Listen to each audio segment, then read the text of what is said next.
Hello everyone. Today we are going to discuss Semester 5 Electrical and Electronics Engineering with Dr. Nil. This subject is the backbone of electrical and electronics engineering and helps students connect theory with real-world electronics. That was a fascinating insight, Dr. Nil. Yeah. We'll continue exploring these key ideas in our next episode on practical circuit analysis.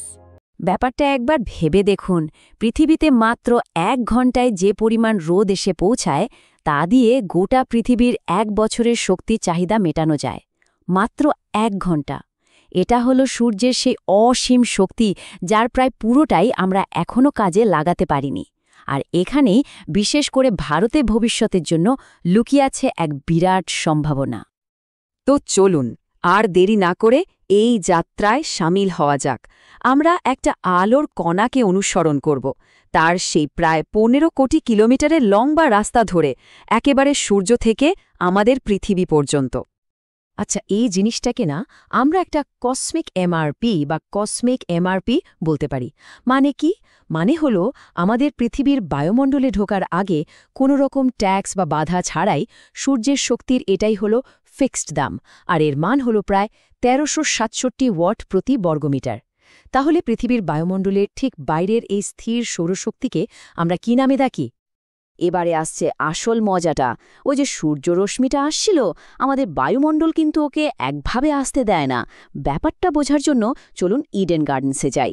ভাবুন, ঝকঝকে রোদের দিনে খেলা হচ্ছে, প্লেয়ারদের যে স্পষ্ট ধারালো ছায়াটা মাটিতে পড়ে ওটাই হলো বিম রেডিয়েশন।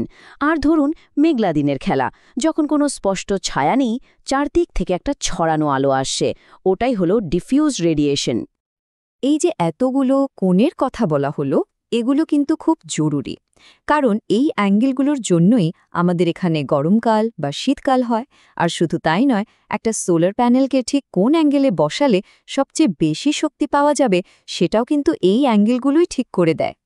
সোজা কথায় আসল খেলাটা হলো অ্যাঙ্গেলের।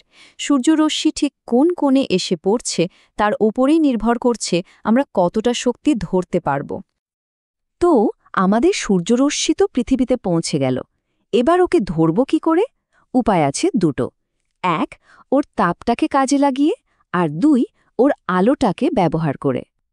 দেখুন, দুটোর মধ্যে মূল পার্থক্যটা কিন্তু খুব সোজা। ফ্ল্যাট প্লেট কালেক্টরকে ভাবতে পারেন গরমের দিনে পরা একটা কালো টি শার্টের মতো।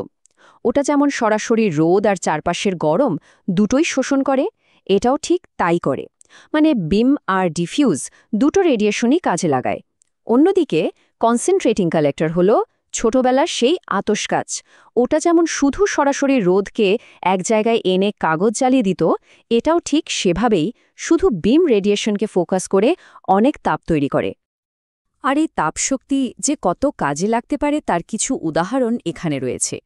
সাধারণ জল গরম করা বা রান্না করা থেকে শুরু করে বড় বড় বিল্ডিং ঠান্ডা বা গরম রাখা, এমনকি জল পরিশোধন করা, সবকিছুই সম্ভব। তাহলে এবার মনে করার জন্য প্রশ্নটা হলো, বিদ্যুৎ তৈরি করা ছাড়া সৌরশক্তিকে ব্যবহার করার অন্য প্রধান উপায়টা কি? তাপের ব্যবহার তো আমরা দেখলাম, এবার চলুন সেই সূর্যরশ্মির যাত্রা দ্বিতীয় পথে যাওয়া যাক। আর এখানেই কিন্তু আসল জাদুটা লুকিয়ে আছে, মানে ফটোভোল্টাইক্স, যেখানে আলো সরাসরি বিদ্যুতে পরিণত হয়। ব্যাপারটা কিভাবে কাজ করে? এর জন্য চলুন একবার দুর্গাপুজোর প্যান্ডেলের কথা ভাবি। একটা সোলার সেলের ভেতরে থাকা পিএন জাংশনটা হলো ঠিক প্যান্ডেলের এন্ট্রি আর এক্সিট গেটের মতো। সূর্যরশ্মি যখন সেলের উপর পড়ে তখন প্রচুর ইলেকট্রন মুক্ত হয়, ঠিক যেন প্যান্ডেলে ঢোকার জন্য মানুষের ভিড়।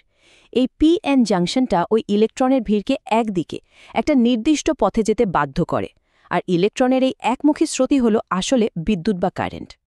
এখানে দেখুন, ইঞ্জিনিয়ারিংয়ের সেই চিরাচরিত সমস্যাটা স্পষ্ট। মানে ভালো জিনিস মানেই দাম বেশি। মোনোক্রিস্টালাইন সেলের এফিসিয়েন্সি সবচেয়ে বেশি, কিন্তু দামও চড়া। আবার অ্যামরফাসের এফিসিয়েন্সি কম, কিন্তু দামও অনেক কম, আর এটা ফ্লেক্সিবল। তাই পছন্দটা নির্ভর করে আপনার প্রয়োজনের ওপর।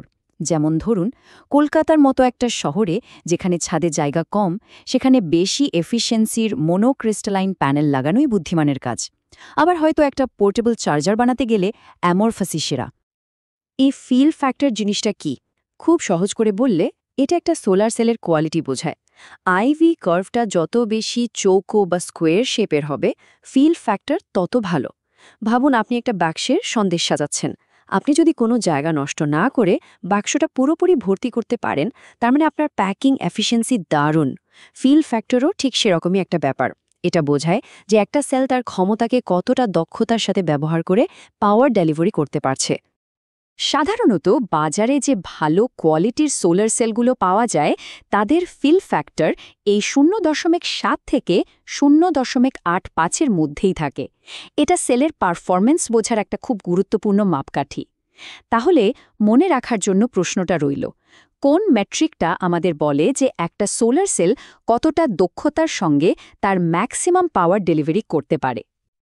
কিন্তু শুধু একটা সেল দিয়ে তো আর একটা গোটা বাড়ির বা শহরের বিদ্যুৎ চাহিদা মিটবে না, তাই না?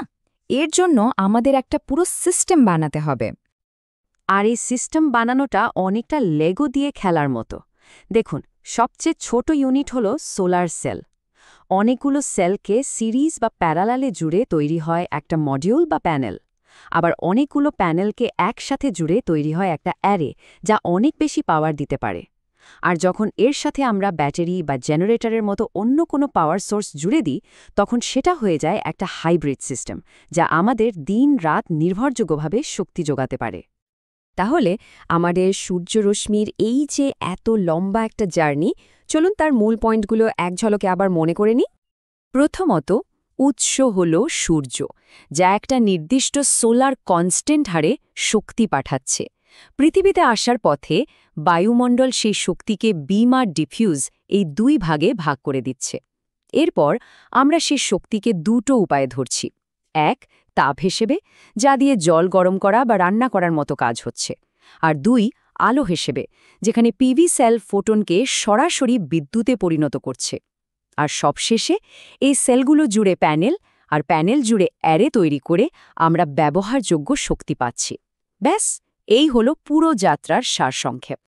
শেষ করার আগে একটা কথা বলি, এই যে পুরো ব্যাপারটা আমরা জানলাম, এটা কিন্তু শুধু বইয়ের কয়েকটা পাতা নয়। একটা সূর্যরশ্মি কীভাবে আমাদের ঘরের আলো জ্বালায়, এই পুরো যাত্রাটা বোঝা একজন ইঞ্জিনিয়ারের জন্য ভীষণ জরুরি। ভারতের শক্তির ভবিষ্যৎ কিন্তু আপনাদের মতো ইঞ্জিনিয়ারদের হাতে। প্রত্যেকটা সোলার ফার্ম, প্রত্যেকটা বাড়ি ছাদে বসানো প্যানেল, সবকিছুর পেছনে কিন্তু এই মূল ধারণাগুলি কাজ করে। টেকনোলজি হয়তো প্রতিদিন বদলাবে, কিন্তু সূর্যের এই পদার্থবিজ্ঞানটা একই থাকবে। তাই এটাকে ভালোভাবে আয়ত্ত করতে পারাটাই হবে একজন সফল ইঞ্জিনিয়ার হয়ে ওঠার প্রথম ধাপ। এমন একজন ইঞ্জিনিয়ার যিনি শুধু সমস্যার সমাধান করেন না, বরং আমাদের দেশের ভবিষ্যৎকে শক্তি যোগান।